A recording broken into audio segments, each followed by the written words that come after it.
Welcome to the Retirement Made Easy podcast. I'm your host, Greg Gonzalez. My goal for the podcast is to help you live a better life in retirement by giving you the tools and information you need in a language that you can understand. For those of you new to the podcast, like I said, my name's Greg Gonzalez. I'm a financial planner in St. Louis, Missouri, with clients in almost 20 different states across the country. We work with people 50 and older as they plan for a successful retirement that they define. So with that specialty of having conversations Monday through Friday with clients 50 and older, planning for their own retirement, some are already retired, some are striving to get there one day, we wanted to make a podcast where our clients and listeners can learn from these conversations. We take listener questions at our website, retirementmadeeasypodcast.com. That's retirementmadeeasypodcast.com.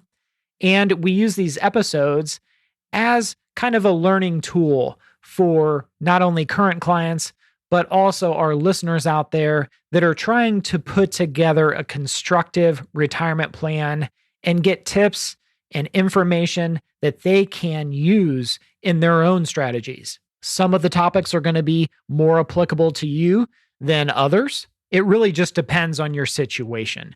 But the point of the podcast is to help people 50 and older so they have the information and they can become brilliant at the basics, at the fundamentals of a solid retirement plan. I absolutely love what I do for a living, helping people fill in the gaps when it comes to planning for retirement, investing, and making sure people are on track for a successful retirement. So a lot of the time I'm pointing out mistakes that people are making and they don't even know they're making them.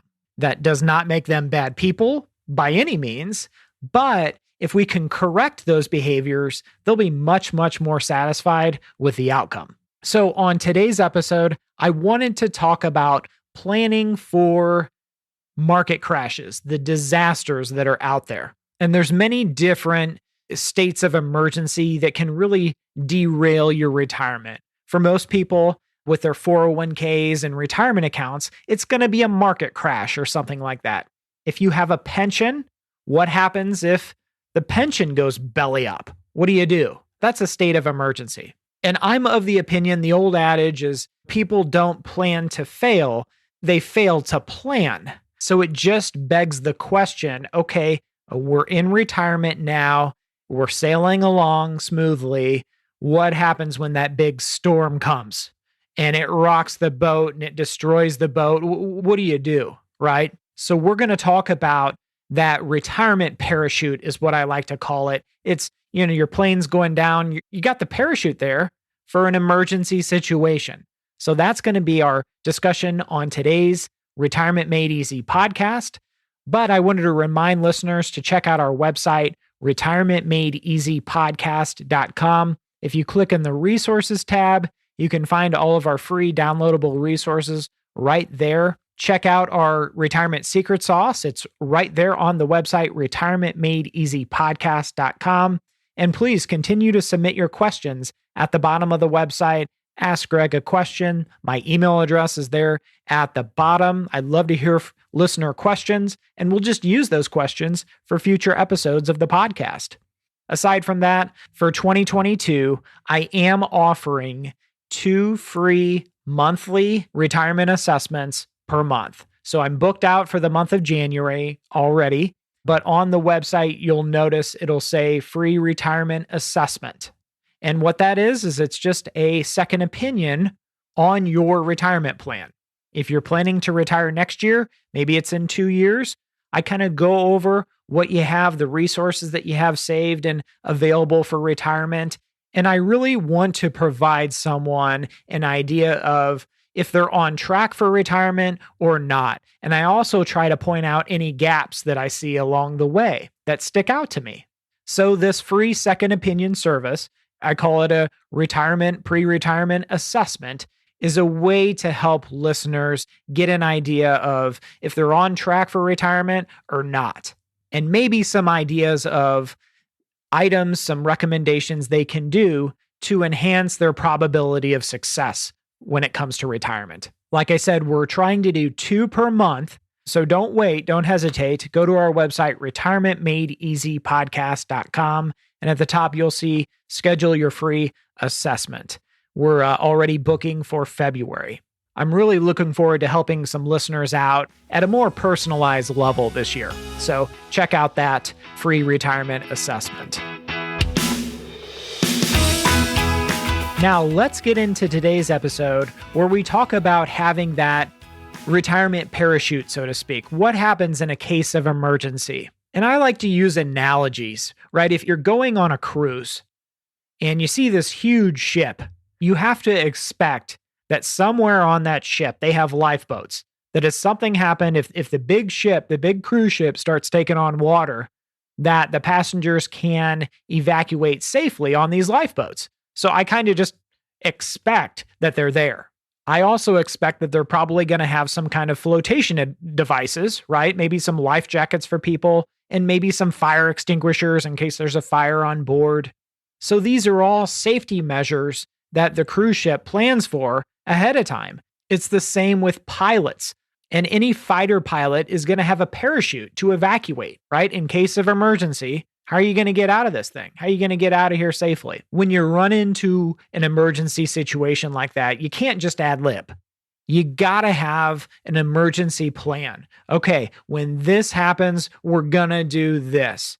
If we live in Oklahoma, where there's a ton of tornadoes, that's kind of the tornado alley, as they call it, right across the country is Oklahoma. If I live in Oklahoma and it's known for having historically a lot of tornadoes that come through there, I'm going to have some kind of storm shelter to protect me and my family. So in case we run into bad weather, this terrible storm comes through, hey, we're all going to get in the storm shelter so we can be safe and sound. It's the same with retirement planning. We need to have an emergency plan, and so many people don't have that plan. And what I mean, what are the emergencies? The most common is going to be some kind of market crash, right? You get a couple years into retirement, it's smooth sailing, and then all of a sudden the S&P 500 or the Dow Jones drops 30, 40%.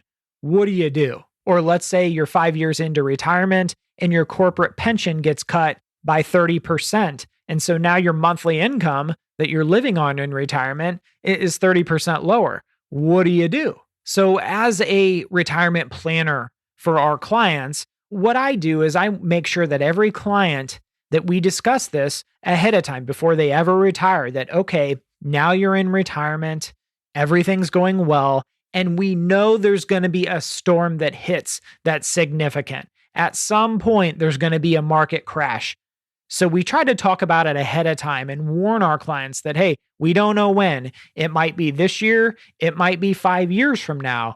But when this market crashes, we're prepared. When your pension gets cut 30%, we've got a game plan. We've got an in case of emergency plan. Because what I have found over the years is that when you run into states of emergency like this, and it happens so fast, and you're just trying to react, if you don't have a plan in place, an emergency plan in place, you're going to panic and you're going to make very, very poor decisions that are not prudent and not in your best interest. So you need to think about, what am I going to do ahead of time when this happens? It's inevitable that it's going to happen, right? The market historically is going to crash every 5 years or so, and then it's going to recover, historically speaking, right? But part of your retirement strategy has to have an element of in case of emergency. What do we do? What is our plan of action? What's going to get us out of this situation? Now, there's many different specific retirement parachutes or retirement life preservers that one can come up with. And there's one or two that we use with our clients. But I mean, gosh, there's probably a half a dozen different strategies that one could come up with. And I'm not going to argue that one's better than another, although I tend to favor the ones that we use. But that's what you have to ask yourself. If you're going into retirement, what is going to be your retirement parachute when this crisis, this emergency happens?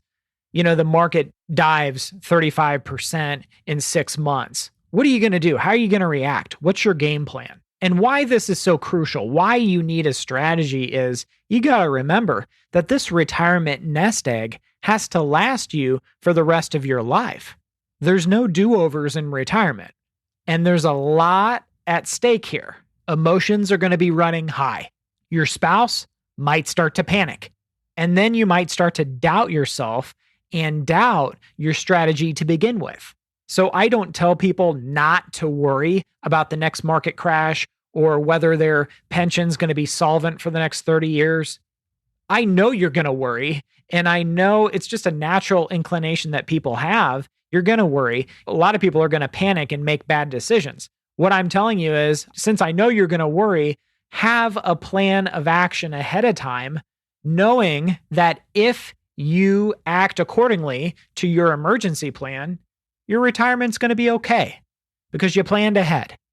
You knew it was going to happen at some point. You just didn't know when exactly. And what's really interesting is if you look back historically, whenever there's a big market crash, like a 2008, the market was down close to 40% that year.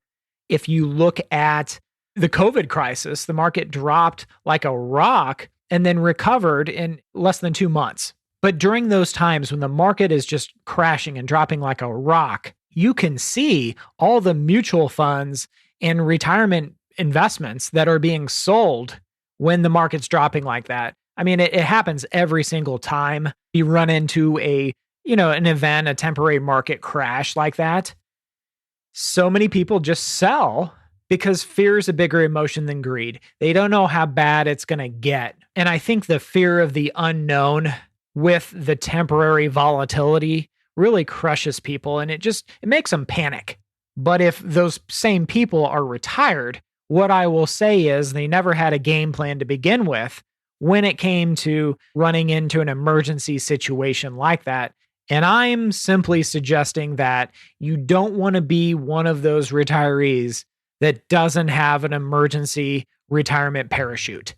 If you get invited to go on a cruise and they tell you, hey, bring your own life jacket, don't be one of those people that's standing there with just a suitcase in your hand. Bring a life jacket.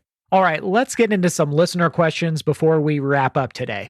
The first question comes from George. George's email says, Greg, my question is in regards to life insurance in retirement. I'm 4 years from retirement and my kids are raised, my house is paid for, and I just keep paying this life insurance premium and I don't know why. I'm just scared to let it go.